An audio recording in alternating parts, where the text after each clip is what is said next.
First thing we want to do is remove our oil fill cap. It's going to help the crankcase breathe properly when draining our engine oil. Using a 17mm socket, we'll go ahead and unthread the drain bolt and let the engine oil drain completely.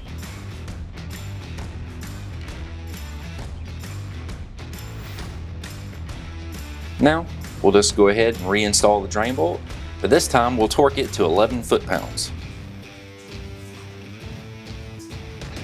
And using a number 6 Allen, we'll go ahead and unscrew the 2 bolts holding the oil filter cap in place. That'll give us access to the oil filter. You may need a screwdriver to pry the cap off. Sometimes they can be tricky. And we'll remove the old oil inside of the housing to get rid of those contaminants and reinstall our new oil filter. This particular filter is a directional style filter, so you'll want to make sure that the rubber grommet is facing outward. And also check the O-ring on the oil filter cap for damage, because if it's damaged you'll want to replace it or else you'll have leaks. Kawasaki states that this unit holds 1.3 quarts of Kawasaki 10W40 ATV UTV oil.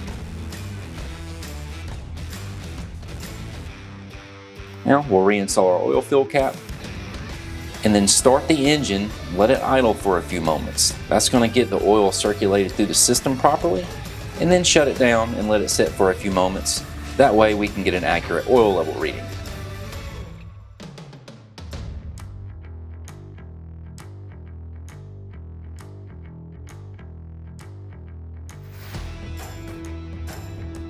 And looking at our sight glass, our oil level is right in the center. You want it to be in the middle to upper portion of the sight glass. This looks perfect, so let's hit the trail.